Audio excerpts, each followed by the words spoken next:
Our next session is called the Mobile Metropolis, and for a person who's that doesn't have English as a first language, the word metropolis has such a great ring to it in terms of reflecting the needs of our major cities and the big issues that they face, in particular around how we get around these big metropolises and beat the urban gridlock that, as we all know, chews into our productivity. Although I have to say I feel much better about Toronto's traffic challenges after seeing that 10-hour gridlock in China this morning. To discuss this, we have on stage William Knapp, the Chief Operating Officer of Car2Go. Car2Go is a very interesting company that's taken smart cars, smartphones, and a sort of a new car-sharing model, and it's catching on like wildfire in Vancouver, Calgary, Toronto, San Diego, Washington, Austin, Texas. Marko Kroenke is Director of Product R&D for Bombardier Transportation, and he helps to design the machines that are part of our urban transportation future. Tom Middlebrook, the Manager of Transit and Sustainable Urban Mobility for the MMM Group. MMM is one of Canada's international success stories, working across Canada, China, South America, and the Middle East. And Hilary Holden, who's an Associate Principal at Arup, a global force in urban design. And our moderator, I called him a maverick partner at Urban Strategies. He didn't like that, but I think it's true. He's a grand master planner who's worked on waterfront projects around the world, and I know will lead us in a very interesting discussion here. So, Joe.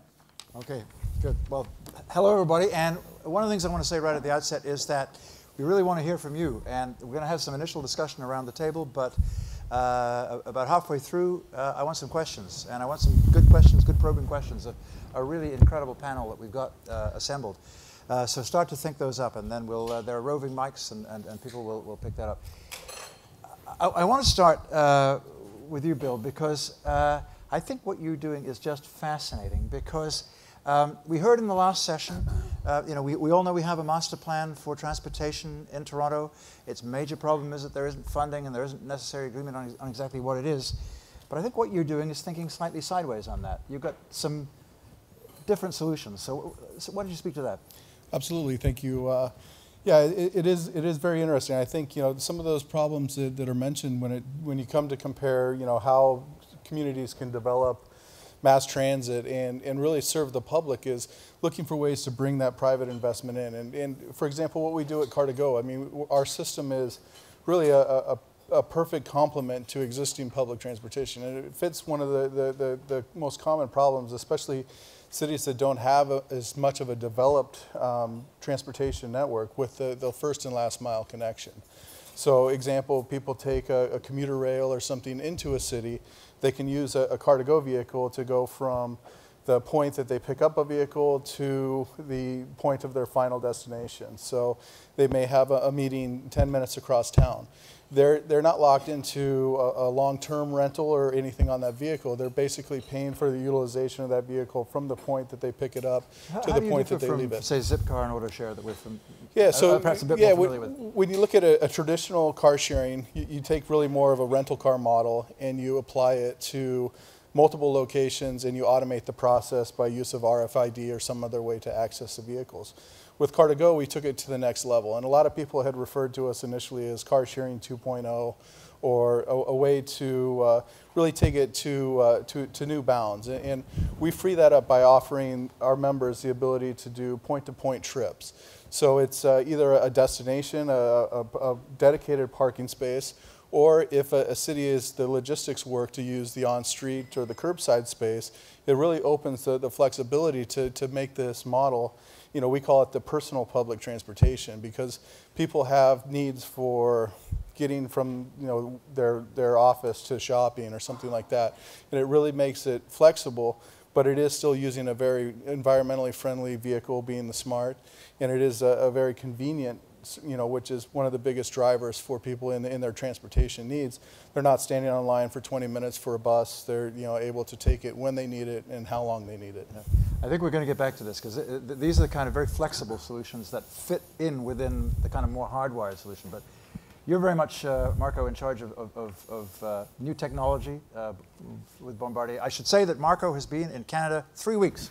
Okay. And with his whole family, so welcome. Thank you. Thank you so much. First time to Toronto, so you're more than welcome. So I think you know, you're bringing what fascinates me about Bombardier, a very innovative company. What have you got in the back room? What do you see in terms of urban technology, transit equipment? Yeah, definitely. I want to add on this one because this is, I think, not only delivering anymore only trains or cars or, you know, single solution for a city for mobility, for mass transit, but it's as well mainly the combination of it to have an integrated system. So sometimes it's much better you go with a tram car somewhere and then you pick up a car somewhere, and then, or maybe you want to hire a bicycle somewhere and then continue to ride, to have this end-to-end mobility solution.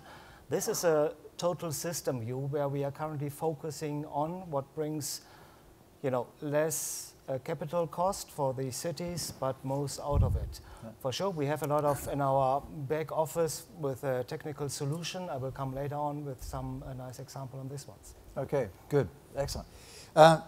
What I think we're moving towards, and what Tom, your firm has been just really pushing very strongly, is this idea of kind of total mobility and how we manage mobility in all its aspects in a city.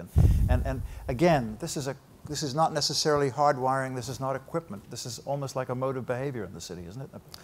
Exactly, Joe. What we've been doing, and we've done a lot of research over the last 10 years about understanding cities, and cities in general have said, you know, from everything we've heard, is transportation is a key issue. It's not just here in North America, it's in Europe, it's in Asia.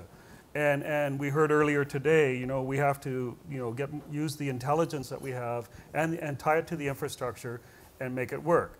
And then we also heard today that we need to create a user-focused system and not just the traditional supply models. Let's put out you know, a subway line over here and put this over here. We need to integrate the systems. And what both William and Marko discussed are elements of this mobility system. Mobility is a user-focused system that creates value for the user by having it fully integrated through one payment system, whether it's through your smartphone or some other thing, some other device, that you can have a trip planning and based on real information, not on schedule, that you can get from point to point. So you can pick up your Bixie on the way, take it over to the car-to-go spot sitting over on Lakeshore. I saw one sitting there the other day, the Lakeshore parking lot. You could take it out to Port Credit and get on the GO train and go to Oakville or something like that. Can you buy a Starbucks with it as well? And you could possibly pay your Starbucks. And so the mobility management system, what the issue is, and we've talked about it for a long time, the issue is who's going to manage this? Because it's going to happen. It is happening. It's happening right now. And we heard in the earlier sessions today the role of government and the bureaucracy and the silos and all this stuff. And if they don't get on top of this, the government's going to be bypassed and private will run all of this system. So it's an interesting dilemma. We've been talking about it for 10 years. Is that a bad thing? I mean, moving towards a more market system of mobility? If it's user-focused, provides value, and is seamless for the people who are using the system, that's great. Hillary, how do we, I should say, Hillary is another relatively recent wonderful asset in Toronto. More on the years side. Come here from the UK, and you've had a chance now to see this place and really figure out how it works. So how do we pull this all together? Well, I think the last point that Tom made about sort of public and private partnerships getting together in a very sort of informal as well as formal way. Arup as a firm is very much about communication and conversation and integrated solutions, and we need to be getting the right people in the room, to be having the right skills from the right types of people in a room where there's trust, so that we're able to use innovation to help transportation, implement transportation and transit solutions. So I sort of bring into this conversation the transportation, the planning, the land use. I'm a transportation planner by profession. So it's understanding how it all comes together from the user perspective. You're absolutely right, Tom, in terms of needing to focus on the user. But by focusing on the user, what I haven't heard a lot about in today's conversation is about the barriers and how we actually go across and understand the barriers to use and barriers to a quality of life that we are all perhaps quite used to. And there are people in this city who don't have the equality of opportunity. And it's really our responsibility as professionals sat here today, with the luxury of being sat here today, to be able to understand how it really is for the users of the system or non-users of the system, because they can't get into it because perhaps they're priced out of the transportation network. It's really understanding what we need to be doing to meet our really broad vision and objectives. Well, all of you, what are we missing here right now in terms of where we're going forward with the big move, which we all probably know a lot about? How do all these things fit within that, or in fact, is it useful to have a kind of chaos of market creativity? I think what really is missing is an open network architecture, that all the different systems can easily be linked. You know, like Linux is an open source that any small company can attach easily. Yeah. Then this is sort of my vision, and as well as something where we have been working on our trains to collect all different data from, you know, failures from the brake or data from the drive system. Yeah. We found out it's much too costly to create new software and interfaces, rather than to have a common framework as an open architecture to collect easily all data and then adapt them flexible as you need. I think this is as well sort of needed for a city. I agree, because it's very frustrating that the digital information technology world is soaring ahead, and yet we seem to be sort of stuck in the 20th century on our transportation management and equipment systems. How do we break that down? Well, you know, there's so many solutions. I read something interesting yesterday. The iPhone 5 is coming out, and everybody, you know, is waiting for this. There's months, year, whatever. But what they've said is that they're going to use their own map system, and with that, they don't get the Google Maps that has all the information in it. So they're going to say it's a step back for people that use that for trip planning and that. So we have all this technology at our fingertips, but it's being able to coordinate it and integrate it. There's a lot of open data in Toronto and in Canada. It's not fully open, but we do need to integrate it better and tie it together. And I think it's solutions that provide value. That's absolutely, that's what the buck stops, is that's when people will really capture this. We've just been awarded an assignment in London, across the pond London, from the National Health Service to create an app for mobility to encourage people to walk more to the transport system rather than take the bus, to offload the bus system to get people working more. So there's cross-integration through the governance now, recognizing that health and obesity and everything is all tied to mobility. So the role of government is very important in setting policy. You know, we heard earlier today about leadership, strong leadership and vision, and that is definitely needed. And if that's there, that beacon is there, then there's others that are willing to and really want to improve the life of the city that they're in. So you know, you bring up a good point about government's role, because I think government's role, can be that leader, can kind of look out and say, you know, these are the things we want to do. But they also have to take a very open picture and say, okay, we have all these separate goals and all these separate silos, and in each of their goals, so, you know, clean streets, so street sweeping, things like that affect maybe a service like a point-to-point car sharing or bike sharing, where there's certain laws that are on the books that would restrict potentially those types of services. I mean, you must get a chance to compare city to city to city, because you're doing the same service in a whole bunch of different places. And absolutely. So who wins, who loses, what do the winners do, and what do the losers do? Well, you know, I think the winners are the ones that take an overall view, and they look at it from, okay, this specific thing is good for this reason, but if we incorporate these other ideas, we can gain other efficiencies or gain other benefits for the public. So really not taking a compartmentalized view, but really looking at programs, how they affect a city from a holistic view. What's very interesting in terms of the role of the automobile in transport strategy is that they're really, 2/3 of people in Canada drive to work. And yeah, a lot of the discussion about transportation investment is often about transit, which is all well and good, and it's great that that conversation is happening. But a lot of times, the vehicles are the only solution. I find that I'm not an owner of myself, and I use AutoShare for now, and it's often the only solution. And it's working out how people can have all of the options available to them at the point at which they want to make the decision on how they travel. So I own a MetroPass, I have an AutoShare membership, I have a all-terrain bike, and I have an electric tricycle for the Saturday shop to do the grocery shopping. So you know, it's making sure that you have and that people understand what choices they have. And by that, it's often about education of at the point in life at which they think they have no choice but to move out of the city. Sandra earlier was talking about keeping those 20-somethings in the city, building the 3-bed condos to keep the families in the urban environment.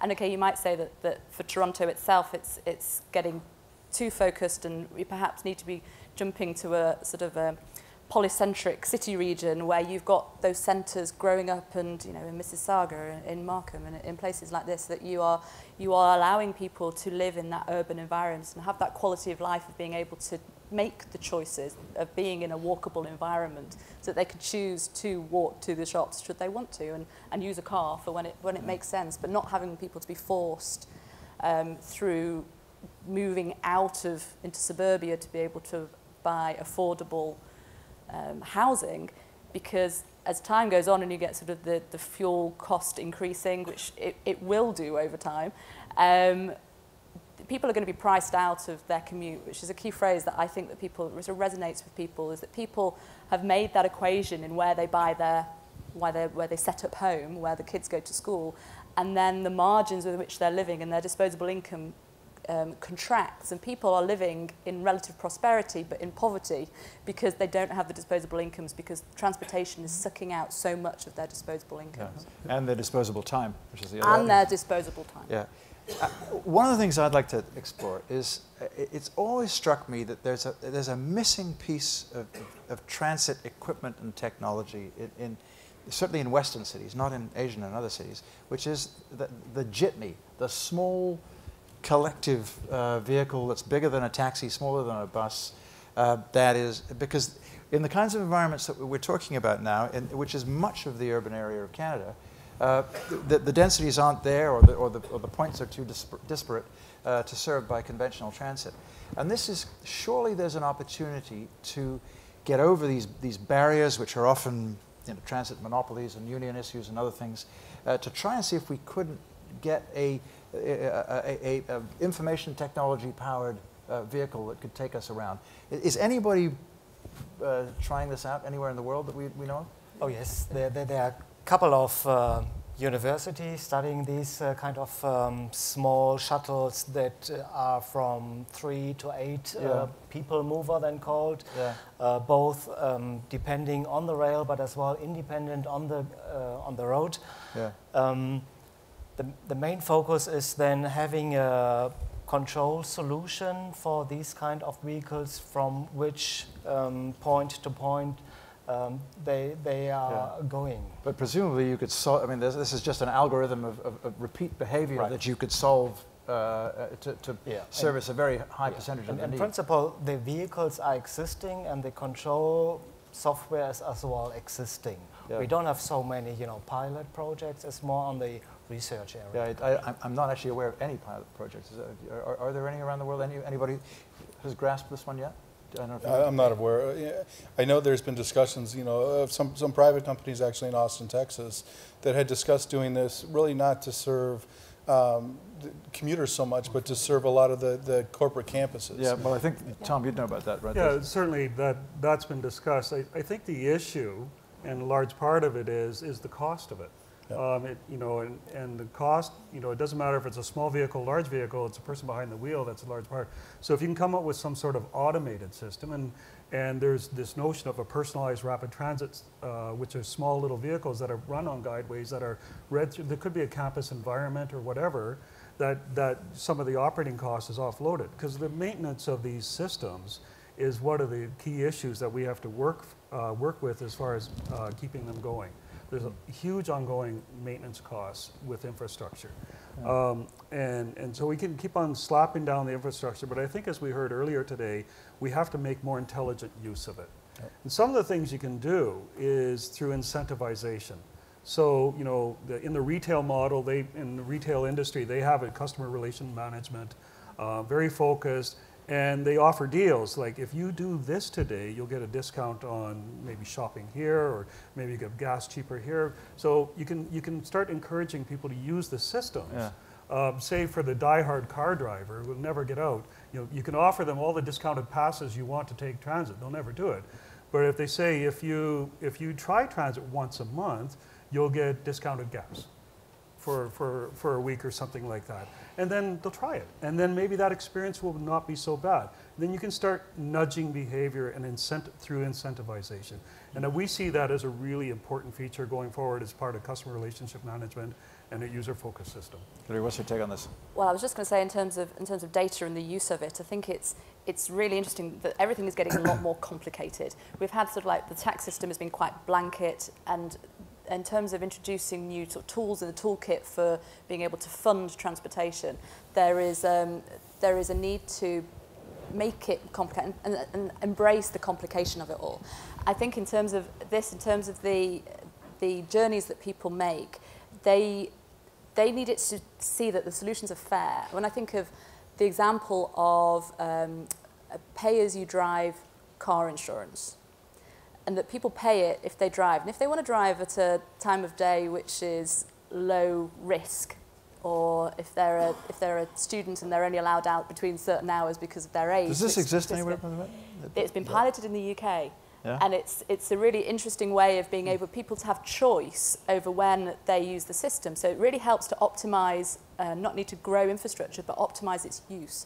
So you get people who choose to spend money, or they choose to make those sorts of equations of how much they want to spend. And the key solution to it is this sort of phrase of peak spreading. So you don't get the peak concentrated, you get it spread over. And I think telecommunications is part of that, because if people can be working as they're traveling, be it in transit rather than driving, hopefully, then you can actually bridge that gap between home and work. And that, as people are probably experiencing from sort of being able to use an iPad in a wireless environment, you can actually blur the edges of where is home and where is work. And it's very useful in terms of understanding how people are running their lives and running their businesses. But this is only a very small part of the population. That's the other thing we need to be aware of. But if we can free up the network for other people to be able to use it, then that's a great thing. Yeah.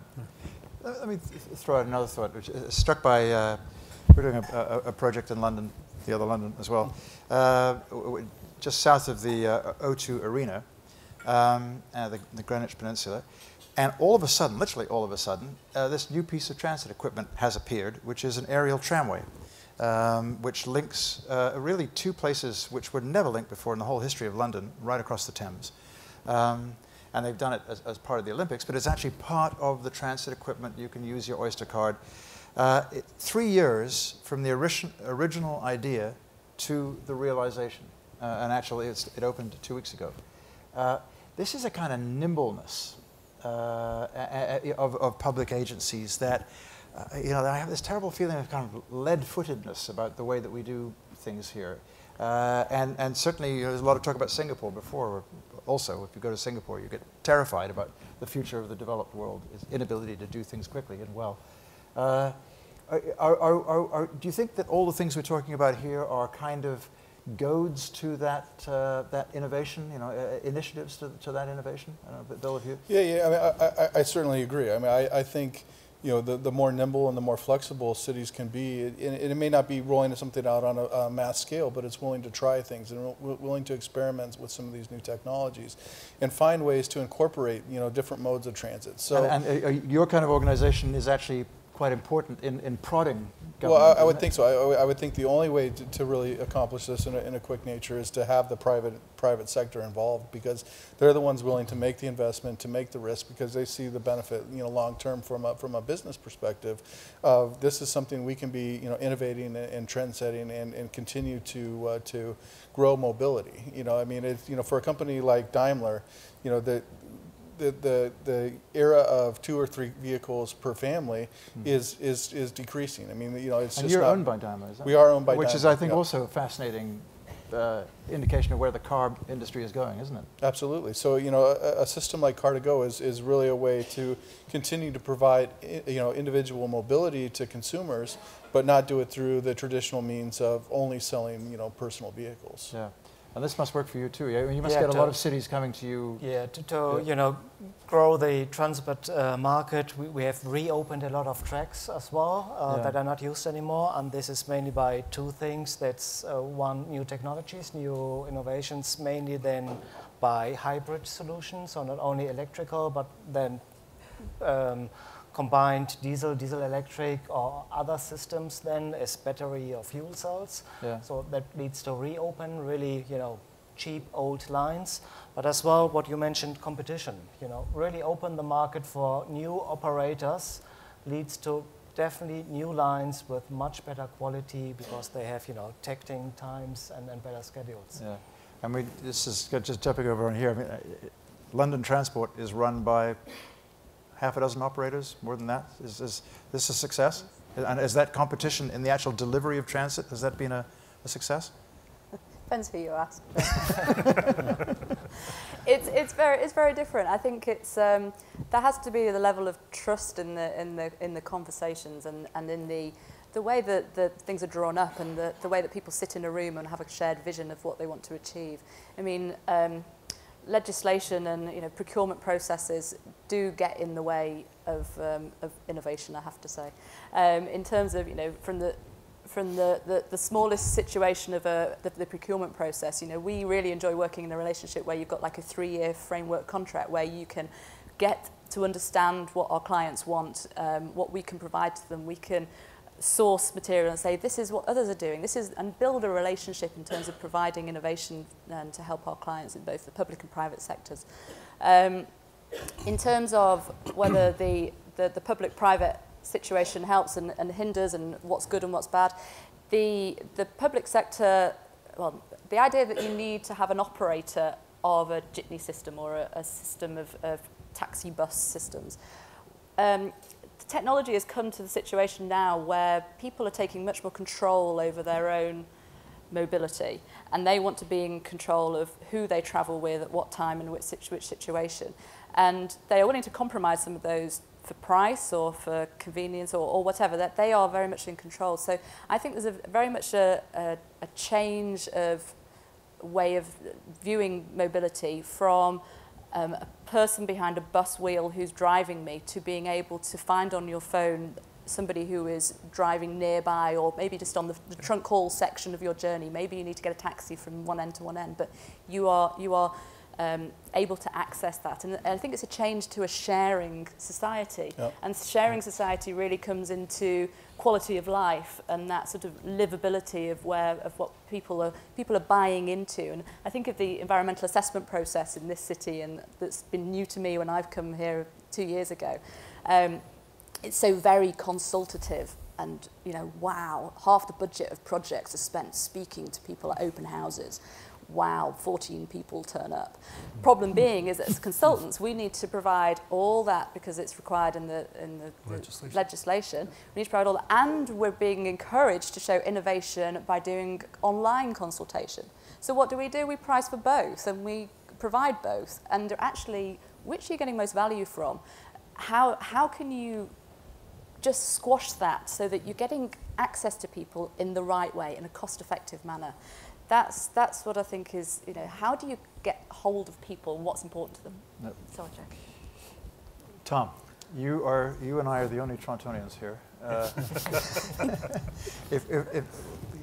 If we had to give a kind of spark plug to the shot to the Toronto regional transportation system along these ideas, what would it be? Well, what a serve up. Let's see how many clients. No, the Greater Toronto and Hamilton area issue is very complex. There's 5 million people now, 8 million people in 20 years from now.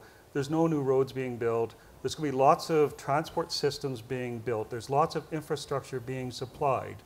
What has to happen, though, is better integration and use of that system.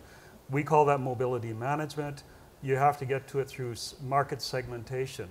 For example, people who are planning to give up their car either through age or through other means, rather than running their car into the ground and getting no value for it, then being forced into some other situation, they should be encouraged to let their car go sooner, use Car2Go or use some other system, and there should be policy that supports that and incentivization through that, and the role of government can do that. It's very much not just about providing transport, it's about providing a user-focused system that crosses boundaries of health and social inclusion and mobility. But it starts, we heard it earlier this morning, from leadership, strong leadership, and a vision. Is that what the City of Toronto wants to be? Is that what the Greater Toronto Area wants to be? A truly mobile metropolis with its great visionary? I have to tell you, the City of Stratford, which is a very small city, has a mayor there that has that vision. And we've been retained by Stratford to design a mobility management system for Stratford. And they have the festival and everything like that, and you can kind of say, well, it's a small place in that, but that vision is what's needed. It's really strong and important. Yeah. It seems to me, I'm going to ask for questions, folks, so you get your questions going now, but it does seem to me that the private sector has a really important, if we just wait for government on this, we're probably not going to achieve it. Is that your take on this? Or and how in a very, as we'll discover, we're the country of peace, order, and good government. And there isn't really a great receptivity to this kind of private innovation bubbling up in the middle of it. And are there things that you think we could be doing that? Well, to Tom's point, I mean, there are things, and there are things that are currently being done. And so in BC, for example, we're part of this program called Scrap It, which allows people to essentially dispose of their private vehicle. They get a rebate from the British Columbia government, and then we also incentivize them by giving them a free membership in Car2Go, plus some driving minutes. And this is a great way for everybody's goals to be met. One, we get a member, we get somebody that can be using our service. It takes a private vehicle off of the road, which is one of the main goals of a community having a car sharing type program. And so it's really something where we're working together in a program like that. Great.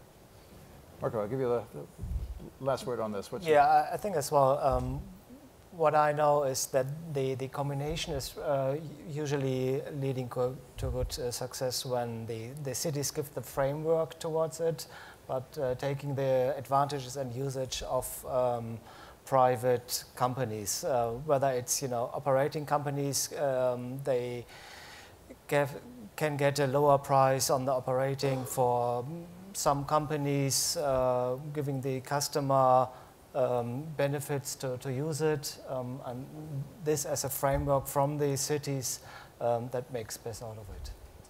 Fantastic. Okay, some questions. I'm slightly blinded by the light here, so put your hand up and wave your, and sir. And we've got microphones coming around. Gentleman in the red shirt here. Just wait for the mic. Yeah. Gentleman here.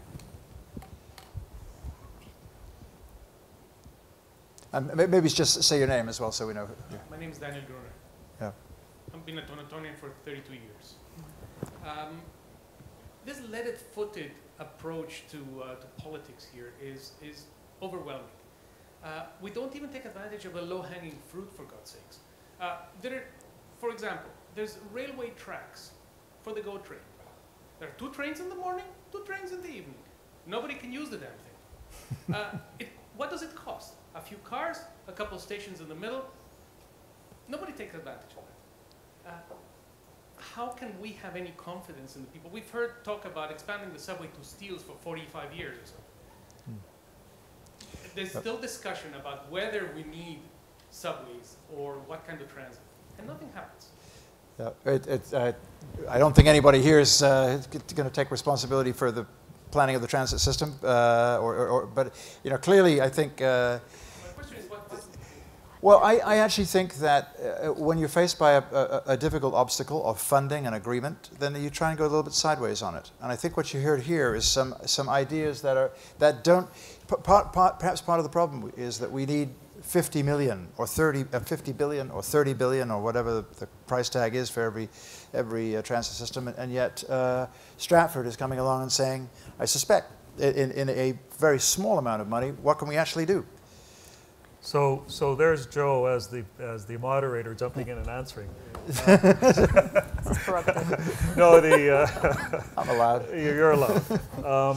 The solutions for the Toronto area, you know, it's interesting. There's a lot of solutions going on, and recently there was another solution put forward at council, that council then set back and said we need to do another review for the longer term plan for Toronto.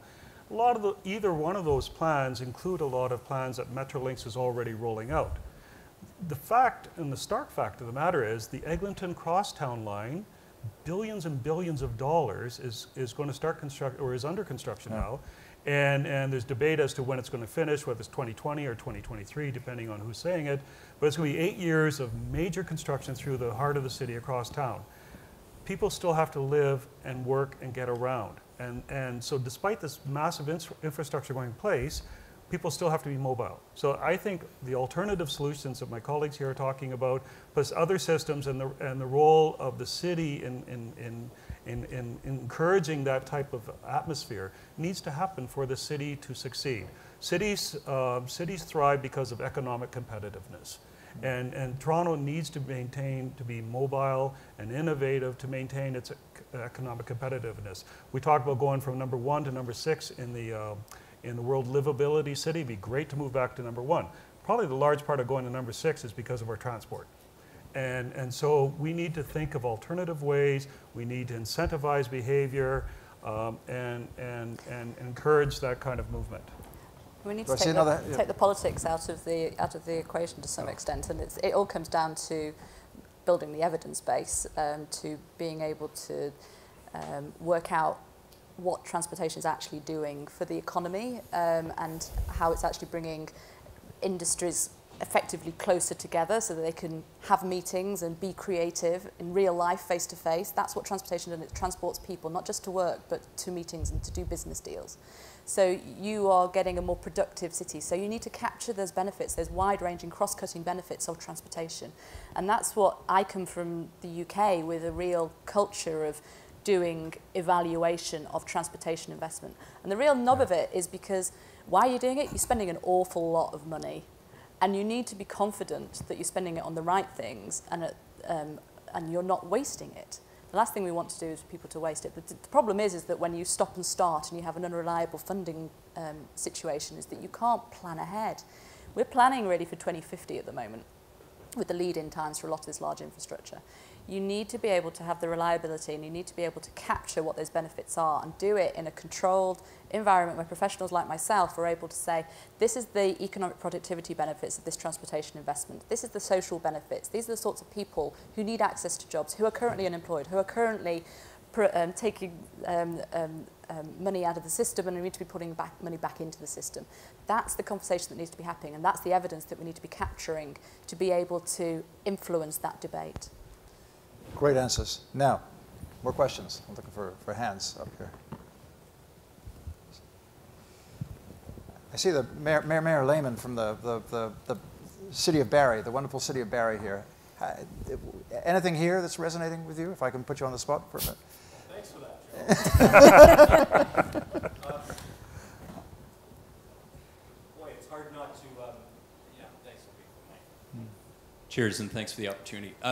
We just passed a plan to overhaul our transit system, and I mean, it's a lot easier. Mine is a city of 135,000, and it passed unanimously through council because it's a rerouting of a bus system and coordinating a transport system with multiple hubs.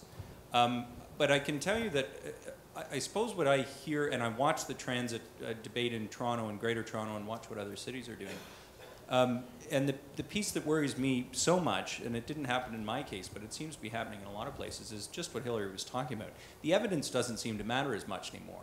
And the more our political dialogue is ideology-driven or opinion-driven and not fact-driven and evidence-driven, the more trouble we're going to get ourselves into. And I'm a politician, but I tend to agree that transportation... And a one-time planner, it has to be and a said. planner and an economist before that. But these are 20 and 30 and 40-year problems, and you are not going to solve them in a system that has to reinvent the plan every 3 or 4 years to match an election cycle.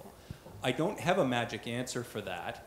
I can tell you that when we overhauled our transit system, what we did was communicate the heck out of it. And we talked to our public for 6 months, came up with a plan, and then pushed it through. It does require leadership, and it does require consultation with your community. But it also requires getting the basic facts right and focusing the debate on the actual issues, not the ideology of it. And that actually goes back to the citizens, and there are a few members of the media here, I believe. It goes back to the media as well, because you have to hold our feet to the fire to say, what is your evidence that this plan works, and it's going to be better than the other plan, and what is your evidence that it's going to solve the problem? If we don't have that, then we're going to keep going through the cycle of not getting anything done. Right. Yep. I think I saw a hand at the back there, did I? Or sure. Thank you, Mr. Mayor. By the way, you're right on the money. Yes, sir. Joan McCalla. My question is one to any of the panelists. In terms of, in this digital world, are there examples, innovative examples you've seen around the world, where changing the work patterns to either reduce, change, avoid the need for transportation, where there have been some successful examples of that in terms of new work patterns, work-life patterns that are emerging around the world? I think I actually want to start with Tom, but I think a lot of people will have thoughts on that. Yeah, I threw my hand in there first. Yeah. Personally, I do that a lot. People ask me where my office is. I say it's in the GTA, because some days it's my dining room table. Some days it's the office, the coffee shop office. Some days it's at one office. I work with partners. I'm working in their offices, but there's WebEx systems. My friends at Cisco, they have this whole system now where you can have online collaboration. You can exchange documents. You can do presentations and have people talk to each other and communicate just like it's face to face, as if but it's virtual. So there are ways of taking that element of transport out and have people working in various areas. You may not want to work at home. You may want to walk down to the coffee shop and work from there instead, so you don't have to worry about the cat or something bugging you. But it's happening. I deal with that personally as well. Is it happening to go back to Hillary's point, in a measurable way? I mean, are changes in work style actually having an impact on movement immeasurably? Do we know? I think it's very hard to measure, because as soon as you start, if you make relationships, you automatically want to meet people, and so you are face to face. You really can't better it. You need to see the eyeballs of people to be able, the white of people's eyes, to be able to do a deal or to have that sort of conversation.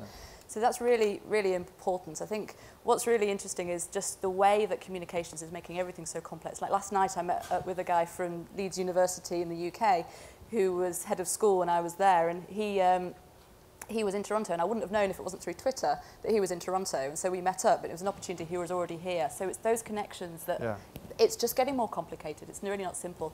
What I think is really important in terms of spreading our influence, though, and leadership, is that you really need to be, we're all leaders in this room. I'm pretty much confident that we are all leaders, and we need to inspire and lead by example, and I think that's really important. I don't know how many here, I'm going to say I cycled here today, and not many people are actually local, so I don't know how possible that is.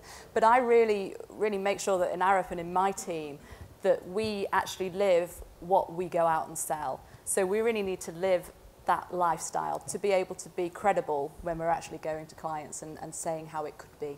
Yes. Any thoughts on this? Are you a response to changing work patterns, do you think?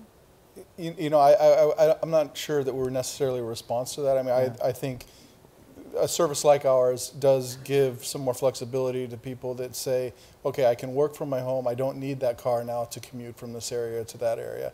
I can use a service like a Car2Go or car sharing or bike sharing or something like that. And I can use the money that I would have spent on my own car for other things within the community. But I agree with Hillary. I think it's very difficult to measure, you know, what kind of effect people working from home. I think a lot of times people work from home just from the convenience of working from home, and technology is facilitating that, and it facilitates, you know, maybe the person that has to be home 2 days a week to take care of a child or something like that, allows them the flexibility to maintain their employment, but to still do that. And I mean, I can speak personally. I know I have, you know, all these devices, and you know, to the connection point, you're almost never disconnected anymore. You know, you're getting emails on your BlackBerry, or you're on Twitter on your iPhone or Facebook or wherever these different services. So you're always connected to what's going on. You know, I think where, you know, we were talking earlier about, you know, how do we bring people together and how do we bring these different modes of transportation together? And I think there are companies working on kind of these mobility portals that would bring the transit system, the bike sharing system, the taxi systems, the car sharing systems, bring those all together. And I think that's really one of the areas that everything can be developed from here. I think there are examples from private industry, like big companies, who has really, you know, cost pressure and really to be competitiveness. They cut their travel budget by, you know, 15–20%. So they must provide still good communication, whether it's video conferences, communication areas, better connections, and so on. And they do all, actually, at the end. And so they are ways. No, it's, I think you are, and the whole business of big companies of just transportation demand management. You know, I think York University has cut its number of parking spaces down to about 1/3 of what it used to have, just by really clever management of those spaces. So, okay, let's, out there somewhere, we want to see more questions that, for this panel that are sparking up here. I know, can I put John Campbell on the spot here from Waterfront Toronto? You know, you're creating a whole new world, John, of 40,000 people in the city. What of this conversation resonates with you?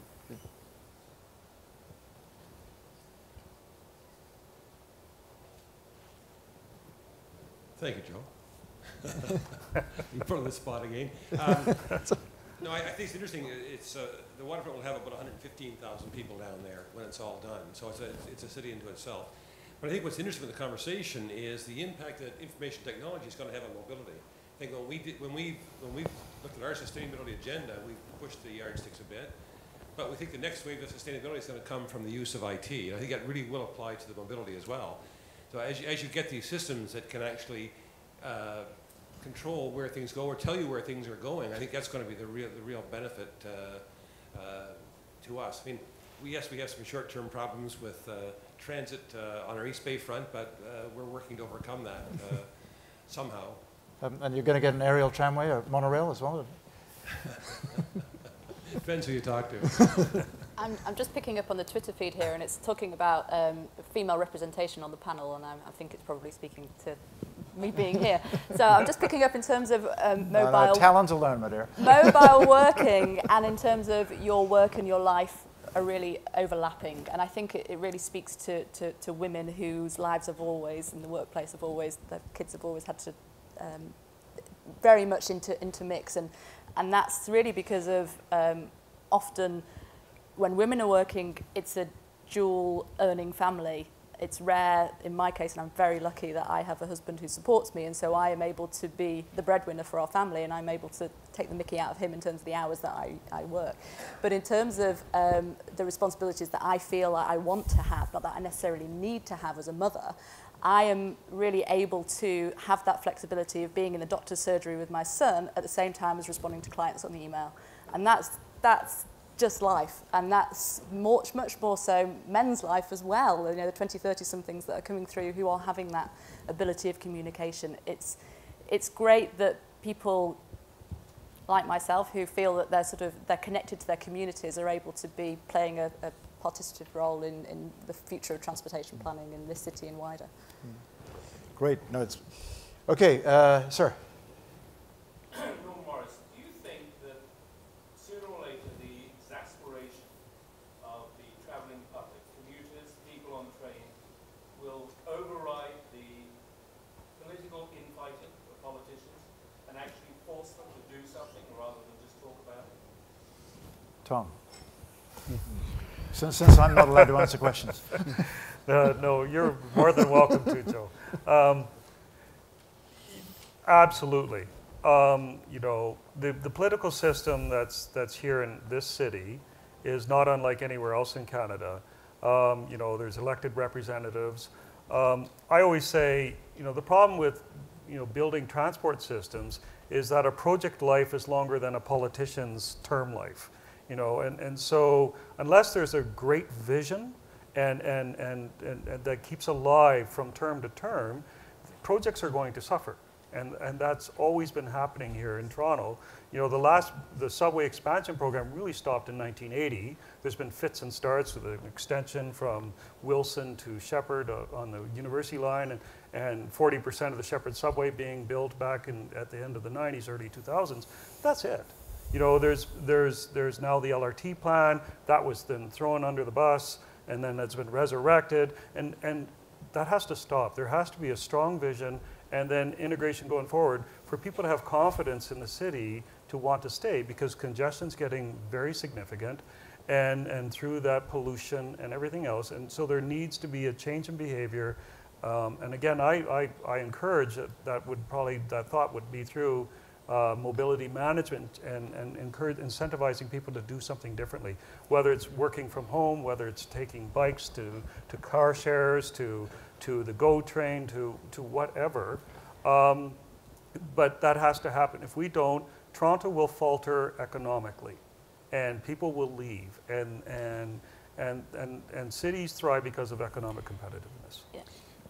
Marko, you've been a lot of European cities as well, and I think we're all slightly in awe of European countries' ability to put in place transit. You know, what's your sense of the appropriate political system that enables that to happen?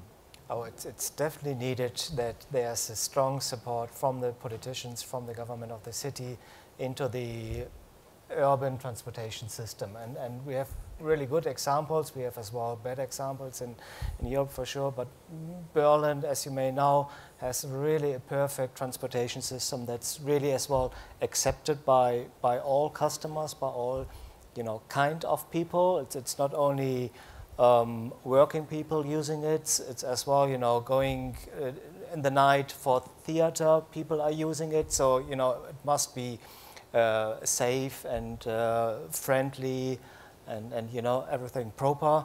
And then a city rise, and this is exactly what you mentioned as well. The city has to care for it, for sure. It has to pay for it, definitely, and there are really good examples. Yeah. Yeah. Great. Over there. Sorry, yes. Just to have a response that the politics is there. You just have to live with it, deal with it, and communicate the vision beyond it. Though you will never get rid of terms of office and set terms of office. And I've just got an example from the UK, which I'd just like to just bring it back to the realities that when you look back on things, you realise that actually differences were being made. In the UK, central government went to a coalition from a Labour government to a coalition government sort of 2.5 years ago now. And a lot of the setup of transportation investment in the UK had been very much about making the business case for investment. And a lot of work had been done by myself and my colleagues in Arup and others to set up things, projects for funding. But the money wasn't coming out of government when the Labour government was there. Because the coalition government got in with a Liberal Conservative government, and they said, there's been enough strategic planning in the system such that we don't need to do any for 5 years. I said, I don't need to be told twice, I'm out here. So I came to Canada. I could see the business here in Canada. So, you know, but they are now this week, they've just put a lot of money into electrification of the rail system, something that we've been calling for. We've done the business case, the wider economic benefits of the electrification of the Midland Main Line. They've electrification of the Transpennine. They've just agreed a pilot from the extension of the Sheffield LRT tram system that will extend as a tram train, which has only ever been seen in Europe before, to extend onto the heavy rail system, to extend a light rail system onto a heavy rail system, and to make the safety case, to prove the safety case so that that can be a model that can be used elsewhere in the UK. That was a piece of legislation that wasn't allowed. The safety case couldn't be made to make that happen. We've been pushing for it for about 10 years. And things are actually happening now. In an age of austerity in the UK, you're thinking, how can they be spending money? But they're realising that electrification and that sort of technology is something that the UK is good at, and they're investing in it, and to get themselves out of a recession situation. And so you can't predict what will happen and what decisions politicians will make. You just have to keep communicating the vision, and people will move with you, and politicians will move with you.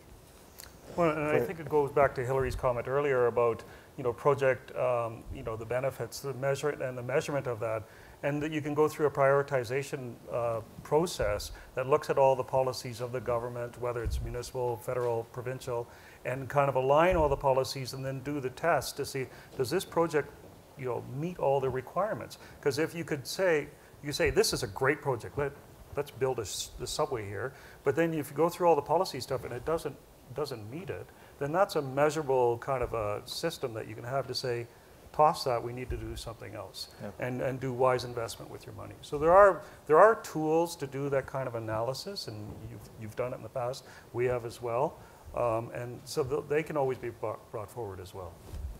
Sir.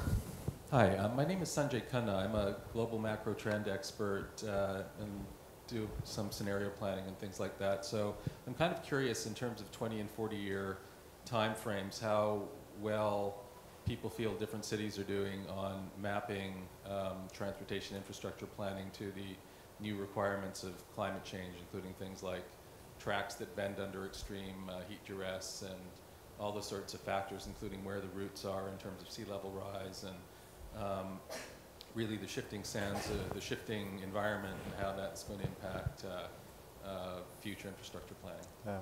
Well, I think Tom, with your organization with Siemens, has been doing a lot of this thinking, hasn't it? We have. Siemens has been looking at cities around the world and understanding where they are in a mobility versus their GDP. And understanding what it takes to kind of move to a more mobile system.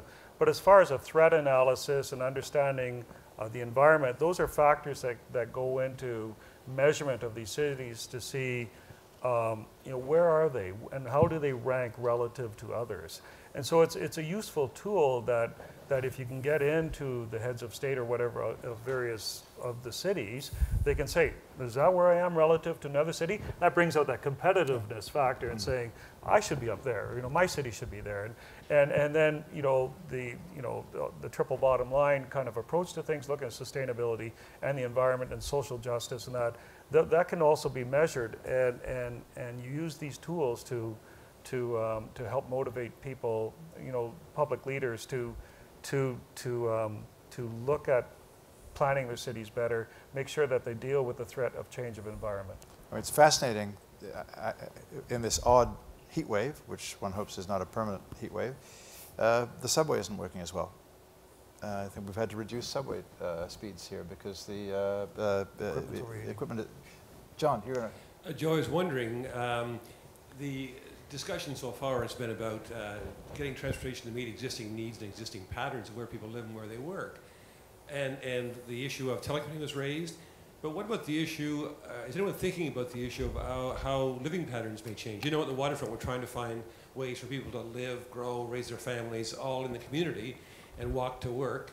And you're hearing, I would say anecdotally in Toronto, you're seeing more jobs come downtown because the talent pool is here. Is anyone in the transportation planning side thinking about those long-term trends about will people move closer to their jobs and really reduce the need of transportation modes as was raised during the telecommuting discussion a minute ago? Yeah. Really a question for Tom. Well, but he's had his go. Hillary.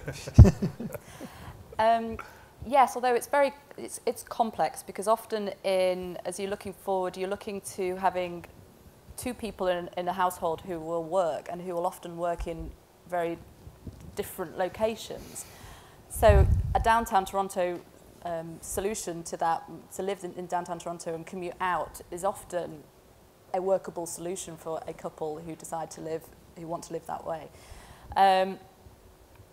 There's a lot of interest in we do a lot of thinking about the fact that this is a global city, and there are people here who've got experience of how other cities work and we're really in a global talent pool, and we need to be competing with the sort of quality of life that people can get in other cities. So we need people to be having the type of accommodation that's affordable in a location that is the type of location that they want, where they can get to their place of work.